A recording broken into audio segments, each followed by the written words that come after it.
할렐루야. 네. 오늘은 십자가의 도 세 번째 시간입니다. 그래서 소제목은 십자가는 승리의 구심점이다라는 제목으로 말씀을 한 5번 정도 좀 나누어서 말씀을 우리 묵상하도록 하겠습니다. 십자가는 승리의 구심점이다라는 이 말씀은 구심점이라는 것을 사전에 찾아보면요 이렇게 풀이하고 있습니다.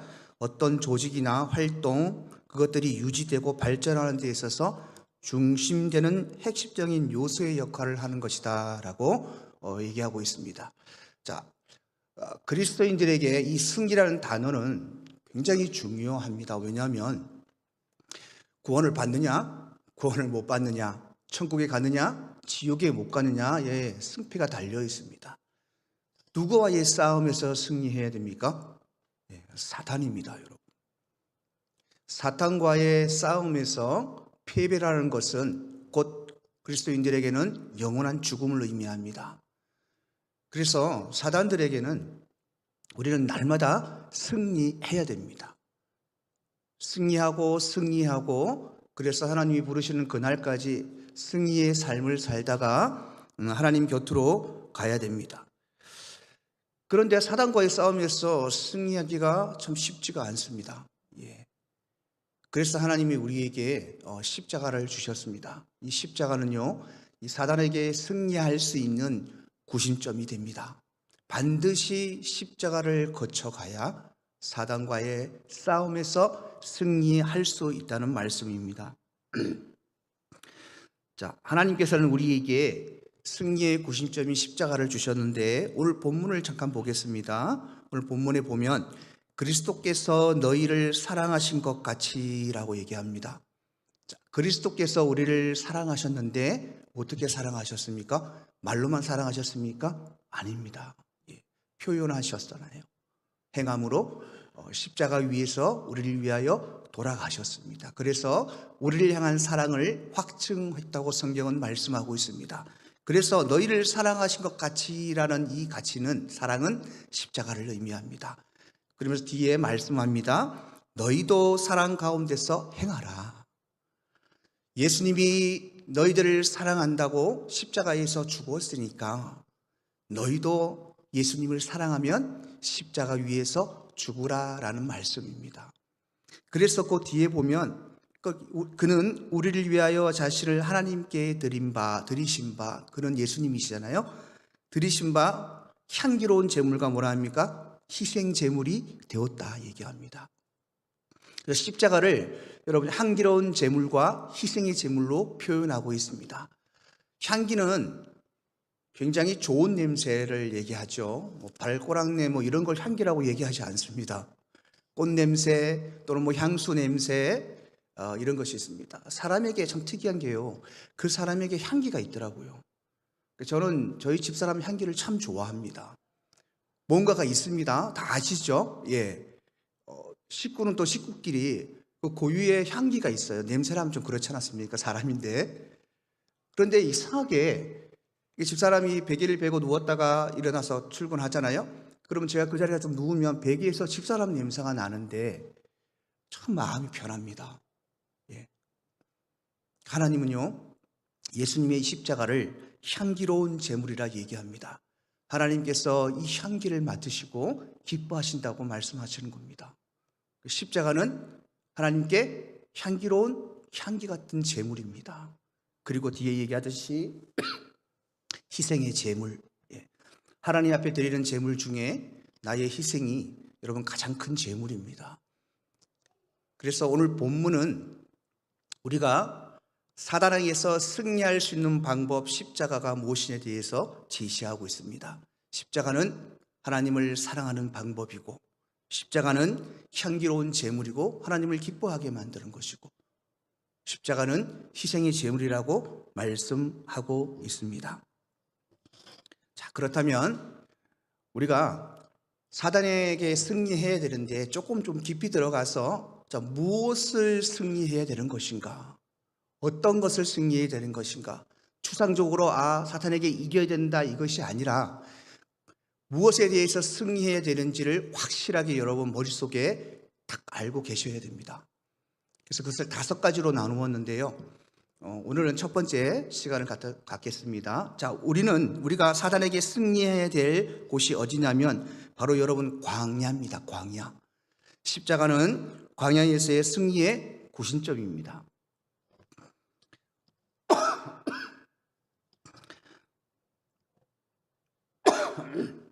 여러분, 광야는 성경에서 아주 중요한 의미를 상징합니다. 잠시만요. 죄송합니다.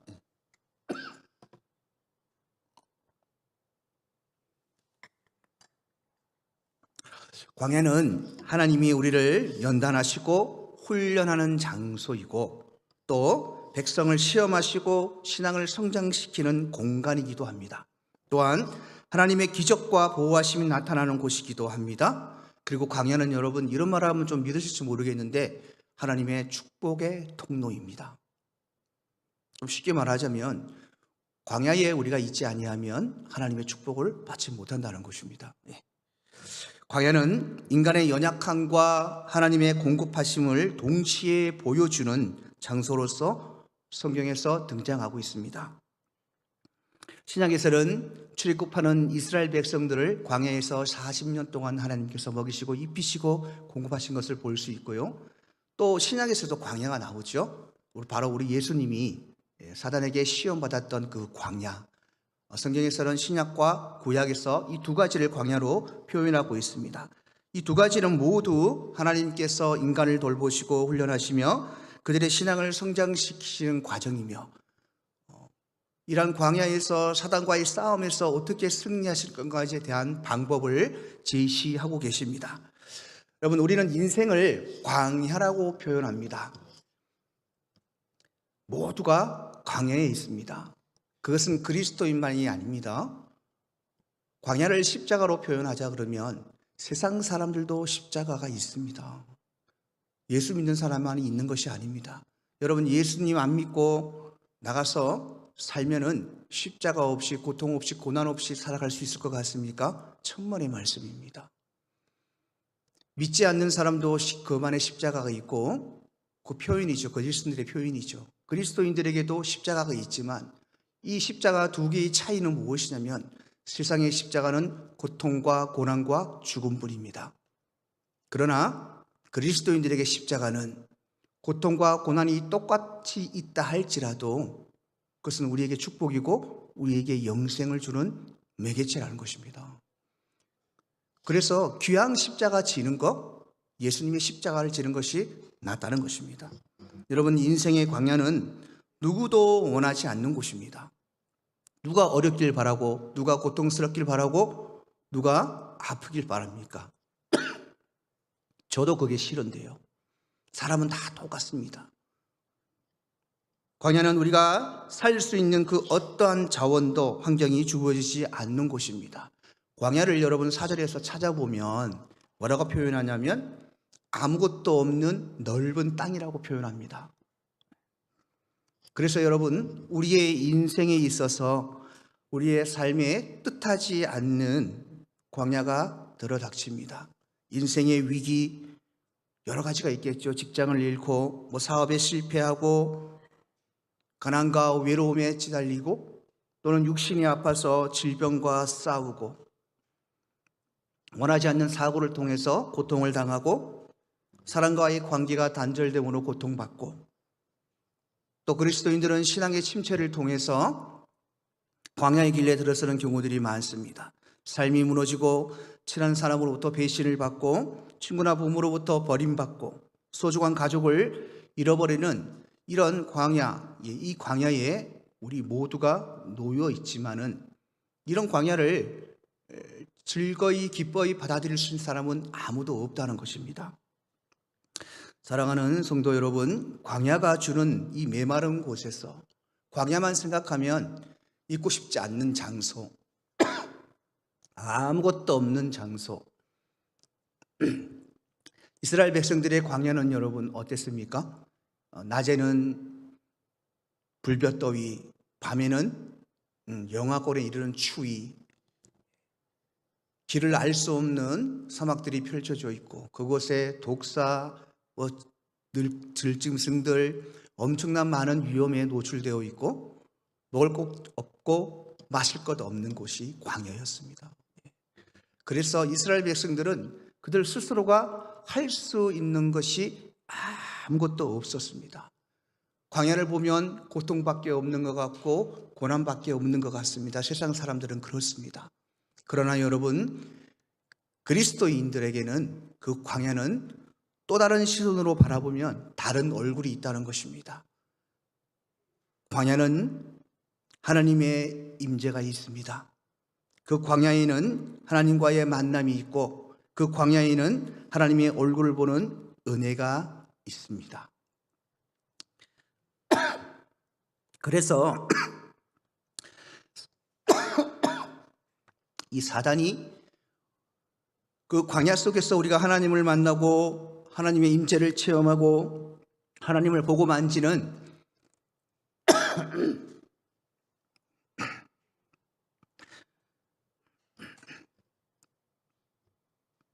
그것을 배 아파서 보고 있지는 않는다는 것입니다. 우리가 넘어지도록 항상 우리를 시험에 빠뜨리는 것을 볼 수가 있습니다. 자, 여러분, 하나님은 왜 우리를 광야에 놓아두실까? 왜 놓아두실까? 어떨 때는 여러분, 세상을 살아가면서요, 저도 그런 적이 있었습니다. 하나님이 안 계실 때가 있을 것 같아요. 아무리 기도해도 침묵하실 때가 있습니다. 정말 고통스럽습니다. 그럴 때 그 광야에서는 얼마나 굶주려야 되고 얼마나 목말라야 되고 얼마나 고통 가운데 있어야 될까? 이스라엘 백성들은 40년을 광야 생활을 통해서 하나님 앞에 훈련받았습니다. 우리의 훈련은 몇 년을 가야 되는가, 얼마나 해야 되는가는 주님만이 아십니다. 하나님께서 우리에게 광야를 허락하신 이유가 있습니다. 첫 번째는 광야에서 여러분, 오늘 우리 신명기 8장 2절에 보면 하나님이 이렇게 말씀합니다. 내 하나님 여호와께서 이 40년 동안에 네게 광야의 길을 걷게 하신 것을 기억하라 라고 말씀하시면서 뭐라 합니까? 첫 번째, 너를 낮추시며. 광야는 여러분, 우리가 아무것도 할 수 없는 곳입니다. 아무리 우리가 힘을 써도 아무것도 할 수 없는 곳입니다. 그래서 하나님만을 의지하게 된다는 것입니다. 모세를 한번 보십시오. 모세는 이스라엘 백성들을 거느리고 40년을 광야 생활을 지나왔습니다. 모세가 가장 강할 때, 애굽의 왕자로 있을 때 모세는 사람을 죽이는 사람이었습니다. 살인을 했잖아요. 그래서 도망해서 목동생활 광야에서 40년을 보낼 때, 그때 그가 약할 때 하나님이 그를 불러서 이스라엘 백성들을 구원하는 도구로 쓰셨습니다. 왕자로 있을 때 그를 썼으면 여러분 어땠을까요? 아니, 더 영향력을 발휘하지 않았을까요? 우리의 생각은 그렇지만 하나님의 생각은 그렇지 않습니다. 모세가 힘이 있을 때는 사람을 죽이는 사람이었지만 그가 아무것도 할 수 없을 때, 그가 약할 때 그는 이스라엘 백성들을 구원하는 자로 쓰임받은 것을 볼 수가 있습니다. 하나님이 모세를 부르시면서 떨개나무 밑에서 내가 네 그 신발을 벗으라고 말씀을 했습니다. 그 신발은 영적으로 몇 가지 의미를 가지고 있는데, 오늘 이 본문에서 모세에게 좀 비교하자면 하나님께서 그 신발을, 세상의 신발을 벗기시고 대신 40년 동안 모세의 신발이 되어주셨습니다. 모세가 하나님 앞에 나는 능력도 없고 아무것도 없어서 내가 하나님이 주신 사명을 감당할 수 있는 여력이 안 됩니다라고 얘기했을 때 하나님께서는 모세에게 지팡이를 던져주셔서 그에게 능력이 되어주셨습니다. 애굽 왕에 가서 이스라엘 백성들을 출애굽시키라고 말하라고 명령했을 때 모세는 저는 말재주가 없어서 아무것도 못합니다 라고 얘기했을 때 하나님께서는 그의 형 아론을 보셔서 그의 입술이 되어주셨습니다. 40년 광야에서 모세는 오로지 주님만을 의지했습니다. 민수기 12장 3절에 보면 모세를 이렇게 표현하고 있습니다. 이 사람 모세는 온유함이 지면의 모든 사람보다 더하더라. 전에 온유함이 무엇인지 말씀을 드렸죠. 온유함은 야생마와 같은 내가 하나님의 말씀에 길들여지는 것입니다. 그러니까 복종하는 사람으로 변하는 것이죠. 그래서 오늘 민수기 12장 3절에 모세는 온유한 사람이 지면에 있는 모든 사람보다 더하다는 것은 무엇입니까? 모든 사람보다 훨씬 더 하나님의 말씀에 복종하고 순종했다는 사람입니다. 모세도 여러분 고집이 있잖아요. 얼마나 성질이 났으면 사람을 죽입니까? 그런 사람이 40년 동안 하나님의 말씀에 복종하는 온유한 사람이었다고 성경은 얘기합니다. 그곳이 여러분 광야입니다. 내가 죽는 곳, 내가 낮아지는 곳, 하나님 없이는 아무것도 할 수 없다고 고백하는 곳, 그곳이 여러분 광야입니다. 마태복음 4장에 보면 예수님께서 공생의 시간을 가지시기 전에 성령에 이끌려 사단의 시험을 받으려고 광야로 갔다고 말씀을 하고 있습니다. 40일을 금식을 하신 예수님이 왜 광야를 선택했을까? 여러분 궁금하지 않습니까? 집에서도 할 수 있잖아요. 집에서도 할 수 있고 뭐 다른 데서 교회에서도 할 수 있지만은 어떻게 광야를 가셔 생각을 했을까? 오늘 본문 마태복음 4장 1절에 보면 성령에 이끌렸다고 말씀합니다. 그러니까 예수님이 그냥 가신 게 아니고 성령이 이끄신 대로 간 곳이 광야입니다. 그리고 그 본문에 뒤에 얘기하죠. 마귀에게 뭐랍니까? 시험을 받으러 가셨다고 말씀하고 있습니다. 여러분 광야는 금식을 할 수 있는 최적의 장소입니다. 왜냐하면 거기는 유혹하는 것이 없습니다. 광야는 아무것도 없잖아요. 음식도 없고 물도 없고 아무것도 없어요. 내가 먹고 싶어도 못 먹어요. 최적의 장소이지만 그 반대로 최악의 장소입니다. 금식하는데 사탄이 가만두질 않습니다. 예수님이 능력 있는 분인 걸 아시잖아요. 하나님이신 걸. 그러니까 돌덩이를 떡으로 만들려고 그러고 예수님을 끄집고 성전에 올라가서 여기서 멋지게 떨어져 봐. 죽지 않고 그러면 사람들이 너를 우러러볼 거야. 유혹하죠. 세상 부귀영화를 보여주고 쾌락을 보여주고 이 좋은 것들 다 나에게 절하면 주겠다고 유혹합니다. 그런데 예수님이 무엇으로 그것을 물리쳤습니까? 말씀입니다. 말씀. 모세도 40년의 광야 생활을 하나님의 말씀을 붙들고 이겨냈다는 것입니다. 예수님도 하나님의 말씀으로 사탄의 유혹을 이겨냈다는 것입니다. 사랑하는 성도 여러분, 말씀은 예수님입니다. 예수님 이꼴은 십자가라는 겁니다. 그래서 마귀에게 승리할 수 있는 것은, 이 광야에서 마귀의 유혹에서 승리할 수 있는 것은 바로 하나님의 말씀, 십자가라는 말씀입니다. 광야는 우리가 가장 약할 때를 가르칩니다.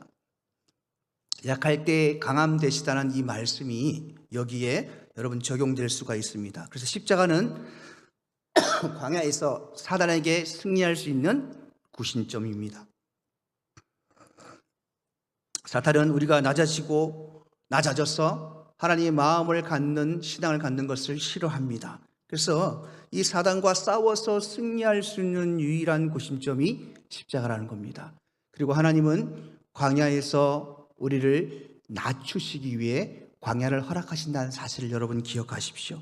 두 번째, 하나님께서 우리에게 광야를 허락하시는 이유, 바로 나의 믿음을 시험하기 위해서입니다. 오늘 신명기 8장 2절 하반절에 보면 너를 시험하사 네 마음이 어떤지 그 명령을 지키는지 지키지 아니하는지 알려 하심이라. 하나님께서 우리에게 광야를 허락하실 것은 우리가 믿음이 정말인지 네가 나를 정말 사랑하는지 아닌지를 시험하시기 위함이라고 분명히 말씀하고 있습니다. 예수님도 이 세 가지의 시험을 받았잖아요. 먹는 거 뭡니까? 명예, 그리고 부귀영화. 우리에게도 여러분 똑같이 유혹합니다. 사단이요, 똑같이 유혹해요. 경제적인 문제로 압박도 하고, 하나님의 진리와 권능을 의심하게 하는 시험도 하고, 또 세상 것을 즐기고 추구하고 가짐으로 그것만 사랑하도록 만든다는 것입니다. 때로는 여러분, 하나님의 규례를 한번 어겨도, 하나님의 규례 한번 어겨도 괜찮아. 세상 것을 다 얻을 수 있으니까. 사단이 예수님께 와서 나에게 딱 한 번 절하면 돼. 한 번 절하면. 이런 유혹들이 이 광야에서 얼마나 많은지 모릅니다. 특별히 제가 신앙생활을 하면서 느꼈던 게 무엇이냐면, 우리가 먹고 마시고 입는 이 의식 문제 때문에 마귀의 유혹에서 결단코 자유로울 수 없다는 것입니다. 주의를 성소하는 이 시대의 주의를 성소하는 이 성소도 목숨 걸고 해야 될 때입니다, 여러분. 뭐 다른 거 기도하고 이런 게 문제가 아니고, 주의를 성소하는 이 자체도 목숨 걸지 아니하면 절대로 여러분 이 주의를 지킬 수가 없습니다. 사단은 가만두지 않습니다, 여러분. 여러분 조금만 한 달에 한 2번 정도 빠지고 일하면 돈 더 많이 벌 수 있어. 장사도 마찬가지입니다. 학생들, 청년들 공부할 때 여러분 어떻게 유혹합니까? 주일 조금 빠지고 시험 때는 학원 가서 공부하면 돼. 그래야 네가 더 잘 될 수 있잖아. 그리고 잘 되고 나서 예수님 잘 믿으면 돼. 예배 드리면 돼. 이런 식으로 유혹을 한다고요. 유혹을 한다고요. 때로는 남편을 통해서, 때로는 아내를 통해서, 때로는 친구와 가족을 통해서 예배를 드릴 수 없는 환경들을 만든다는 것입니다. 어쩔 수 없습니다라는 변명은 변명입니다. 그대로. 주일은, 예배는 목숨처럼 지켜야 됩니다. 근데 이렇게 지키지 못하도록 사단이 우리를 유혹한다는 것입니다. 이럴 때 여러분 시험을 이길 수 있는 방법이 바로 십자가입니다. 예수님이며 말씀입니다. 그래서 우리가 믿음의 시험을 받을 때 그 시험을 승리로 이끌 수 있는 비결이 십자가임을 여러분 잊지 마십시오. 세 번째, 여러분 하나님께서 우리에게 광야를 허락하신 이유는 우리의 필요를 공급하시기 위함입니다. 우리 스스로가 벌어서 먹을 수 있잖아요. 우리 스스로가 벌어서 입을 수 있잖아요. 우리 스스로가 벌어서 우리가 갖고 싶은 거 소유할 수 있잖아요. 여러분 직장, 좋은 직장 여러분 힘으로 들어갑니까? 여러분 힘으로 사업하십니까? 여러분 힘으로 누구 말하자면 로또에 당첨이 됩니까? 그리스도인들에게 우리의 힘은 없습니다. 우리의 모든 것은 오로지 예수 그리스도의 힘입니다. 오늘 출애굽 16장 35절에 보면 광야에서 이스라엘 백성들이 먹을 것이 없을 때 하나님께서 어떻게 하셨죠? 이스라엘 자손이 사람이 사는 땅에 이르기까지 40년 동안 만나를 먹였습니다. 그리고 민수기 11장 31절에 보면 만나가 질려서 하나님 앞에 불평하자 하나님께서 메추라기를 때로 몰아서 아주 입에서 냄새날 정도로 고기를 먹게 만드셨습니다. 또 이사야 43장에 보면 물이 없어서 불평하는 이 이스라엘 백성들에게 내가 광야에서 물을 사막에서 강을 내어 내 백성 내가 택한 자에게 마시게 할 것이라고 이사야 43장에서 말씀을 했습니다. 그리고 그대로 하나님께서 그들에게 필요를 공급하여 주신 것을 볼 수가 있습니다. 광야의 특징은 아까도 말씀드렸지만 인간에게 필요한 의식주가 공급이 안 되는 곳입니다. 인간 스스로 구할 수 있는 것이 전혀 없습니다. 그래서 하나님의 공급을 체험합니다. 한국에 있어도 여러분 마찬가지지만 제가 아프리카에 있을 때 지금도 너무 그곳이 선교지가 그립습니다. 가면 여러분 힘들어요. 먹지 못하고요. 병원도 못 가고요. 수시로 전기 끊기고 수시로 수돗물이 끊겨가지고 저번에 2주 동안 물이 안 나와가고요. 그래서 항상 물탱크에 비를 받아뒀습니다. 아프리카 비는요, 한국 비하고 틀립니다. 방울이 이만하습니다. 머리 맞으면 빵꾸 납니다. 진짜 엄청 크거든요. 엄청 소낙비가 내리면 물통에 받아놓고 물이 끊길 때마다 씁니다. 그 물이 깨끗하겠습니까, 여러분? 한겨울에요, 거기는 난로도 없고 아무것도 없어요. 집도 다 벽돌이라서 벽돌로 지어가지고 막 바람이 슝슝슝 들어옵니다. 그러면 겨우겨우 그 전기 스토브 하나 사가지고 집사람하고 둘이서 침대에서 이렇게 물주머니 데펴갖고 이래갖고 같이 자거든요. 그러면 전기가 끊겨요. 밤에, 새벽에. 그러면 아무것도 없는 겁니다. 덜덜덜덜 떨면서 자요. 그곳은 여러분, 한순간도 하나님의 공급하심이 없으면 살지 못하는 곳입니다. 육신의 것도 마찬가지지만 영적인 공급도 절대로 하나님이 하시지 않으면 그곳은 버틸 수 없는 곳입니다. 인간이 어떻게 여러분 가서 이렇게 좋은 세상을 경험했던 사람이 가서 그곳에서 어떻게 선교를 할 수 있겠습니까? 하나님이 할 수 있도록 만드시기 때문에 그런 겁니다. 그곳에는 하나님의 공급을 너무너무 많이 체험합니다. 제가 한 아프리카 그 교회, 흑인 교회에 설교를 초청을 받아갖고 설교를 하러 가야 되는데 선교사인데 그냥 갈 수가 있습니까, 여러분? 그래서 가자를 좀 살려고 그랬더만 돈이 하나도 없는 거예요. 그때가 코로나 터지기 직전 2월인가 3월이었어요. 한국에서 3월에 터졌잖아요. 그래서 3월 달에 설교를 하러 가야 되는데 돈이 없어요. 애들이 120명이 있다는데 얼마나 선교사가 온다니까 기대하고 있겠습니까, 애들이. 그런데 갑자기 한국에서 코로나 터지고 얼마 며칠 있다가 한국에서 전화가 왔습니다. 어떤 집사님한테. 제가 모르는 분이에요. 제가 마지막 그 선교지에 오기 전에 설교하러 갔던 교회의 한 젊은 집사님이었는데 이분이 치과를 다니신답니다. 네, 치과를 다니셨는데 그때 코로나 걸렸을 때, 코로나 처음에 왔을 때 다 죽는 줄 알았잖아요. 그러니까 치과에 있으니까 얼마나 무서웠겠습니까? 자기만 있는 것이 아니고 자기 가족들이 있으니까 자기가 옮겨서 죽을까 봐 너무 고통스러웠대요. 그런데 그렇게 고통스러운 가운데 자꾸 제 얼굴이 떠오르더랍니다. 설교를 딱 한 번 하고 왔는데. 그래갖고 아는 지인들 통해서 연락이 온 거예요. 제가 뭐라 하겠습니까? 그냥 기도해주고 하나님 보호하실 거니까 괜찮다고 그렇게 전화를 끊었어요. 2, 3일 있다가 전화가 오셔가지고 두려움이 많이 회복이 되었답니다. 그래서 선교원금을 30만 원을 보내셨어요.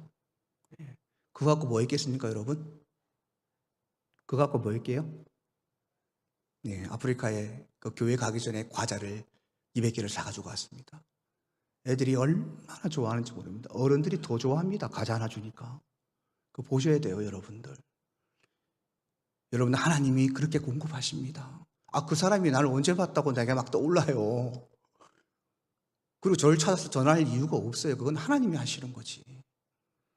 절실하게 느끼는 하나님의 이 공급함이 광야에 있을 때 우리에게 주어진다는 것입니다. 사랑하는 성도 여러분, 지금 광야에 계십니까? 하나님의 공급이 필요하십니까? 하나님이 반드시 여러분의 삶의 필요를 공급하실 것입니다. 그리고 그걸 통하여 내가 너를 사랑한다? 너는 나 없이는 아무것도 할 수 없다는 것을 하나님이 깨닫게 해주실 것입니다. 자, 그리고 네 번째는 하나님께서 우리에게 왜 광야의 길을 허락하시는가? 그것은 인도하시고 보호하시기 위함입니다. 광야는 아까도 얘기했지만 많은 위험에 노출되어 있고 먹을 것도 없고 입을 것도 없고 춥고 더운 곳입니다. 그래서 하나님께서 이스라엘 백성들에게 먹을 것을 공급하면서 불기둥과 구름기둥으로 그들의 삶을 보호하셨어요. 밤에는 따뜻하게 불기둥으로 보호하시고 길을 인도하셨고, 낮에는 구름기둥으로 해를 막아 날씨를 서늘하게 해주시고 그 기름구름으로 그들의 발길을 인도하신 것을 볼 수가 있습니다. 이 불기둥과 구름기둥은 자주 설명을 못 드리겠습니다. 시간이 없어서. 이것은 예수 그리스도를 여러분 상징합니다. 구름기둥은 하나님의 은혜와 보호를 의미하고 불기둥은 하나님의 영광과 임재를 의미하는데 이 모두는 다 예수 그리스도를 통해서만 이루어질 수 있다는 것을 여러분 기억하시길 바랍니다. 자, 그리고 이제 마지막으로 우리가 한 번 더 봐야 될 것은 무엇이냐면 우리가 광야에 하나님께서 우리를 광야에 내버두시는 이유는 무엇이냐면 복을 주시기 위함입니다. 복을 주시기 위함입니다. 자, 우리 신명기 8장 16절에 보면 이렇게 말씀합니다. 네 조상들도 알지 못했던 만나를 광야에서 내게 먹이셨나니 이는 다 너를 낮추시며 너를 시험하사 마침내 뭐라 합니까? 복을 주려 하심이라. 어떤 복입니까? 여러분, 이스라엘 백성들이 광야 40년을 끝내고 가나안 땅으로 들어갔을 때, 젖과 꿀이 흐르는 땅에 들어갔을 때 편하게 들어갔습니까? 복을 주신다고 그랬잖아요. 복과는 전혀 상관이 없었거든요. 이미 많은 족속들이 그걸 차지하고 있었어요. 도저히 승리할 수 없고 이길 수 없고 그 땅을 차지할 수 없는 환경으로 내모셨단 말입니다. 하나님의 말씀과 복이 틀리다는 것이죠. 그래서 여러분, 인간이 생각하는 하나님이 복 주신다는 이 복의 개념과 하나님이 우리에게 주시겠다는 복은 개념이 틀립니다. 우리에게 무엇을 필요를 공급하시는 그 이유조차도 무엇이냐면 우리의 신앙을 단단하게 하기 위함입니다. 더 하나님을 의지하기 위함입니다. 왜요? 주님이 주신 영생 붙들고 천국 가야 되잖아요. 천국 가야 되잖아요, 여러분. 이 땅의 천국의 상급을 위해서 우리들이 살아가야 되잖아요. 그러기 위해서 날마다 그 광야에서 하나님을 만나고 하나님의 임재를 체험하지 못하면 우리 신앙은 무너지게 되어 있습니다. 사랑하는 성도 여러분, 오늘 신명기 8장 16절에 말씀합니다. 하나님께서 마침내 광야를 지날 때 그리고 뭐랍니까? 네게 복을 주려 함이라. 가나안성에 입성하는 복입니다. 광야에서 하나님이 주시는 가장 큰 복은 그 광야의 삶을 통해 하나님의 공급하심과 우리의 낮아지심을 통하여 만드신 다음에 우리에게 주시는 공급, 그걸 통하여 하나님의 살아계심을 나타내시고 또 주님을 향한 사랑이 우리의 마음속에 싹트고 그것이 더 단단하게 자리 잡을 수 있도록, 그리고 하나님의 손을 놓지 않고 천국 가는 그날까지 이 세상에서 하나님과 동행하는 삶을 살 수 있도록 만들기 위해서, 그 복을 주시기 위해서 우리를 광야에 세우시는 것입니다. 결론적인 겁니다. 근데 여러분 기억하십시오. 광야는 만만치 않습니다. 사탄이 절대로 내버두지 않습니다. 극한의 고통 가운데 내몰 때가 있습니다. 욥처럼, 요셉처럼. 욥과 요셉의 공통점은 기도로 하나님의 손을 붙들고 이겨냈다는 것입니다. 여러분, 광야의 생활은 끝이 있습니다. 끝이 있습니다. 그것이 우리의 삶에서 우리 생애의 끝이 날 수도 있지만 죽음 앞에서 광야의 모든 삶은 끝이 납니다. 자, 광야의 생활에서 끝나고 여러분 우리가 가나안에 입성해야 되지 않겠습니까? 이스라엘 백성들의 1세대들은 죄를 통하여 한 명도, 2명 빼놓고 모두 다 가나안 땅에 들어가지 못했다는 것을 기억하십시오. 광야의 생활은 만만치 않습니다. 사단의 그 유혹을 이길 수 있는 방법, 유일한 것은 십자가입니다. 예수의 이름이고 하나님의 말씀이라는 사실을 여러분 꼭 기억하십시오. 말씀을 맺습니다. 십자가는 광야에서 삶을 살아가는데 승리할 수 있는 구심점입니다. 광야의 길을 가는 것을 여러분 두려워하지 마시기를 주님으로 축복합니다. 그 광야의 길에서 나를 낮추시는 하나님, 나의 믿음을 시험하사 연단하시는 하나님, 우리의 필요를 공급하시는 하나님, 우리의 삶을 인도하시고 보호하시는 하나님, 그래서 마침내 우리에게 가나안의 입성의 축복을 주시는 그 하나님을 이 광야에서 날마다 경험하시는 축복이 있기를 주님으로 축복합니다. 그래서 그것을 방해하는 사단의 세력을 날마다 십자가에 못 박고 승리하는 삶을 살아가시기를 예수님의 이름으로 축원드립니다.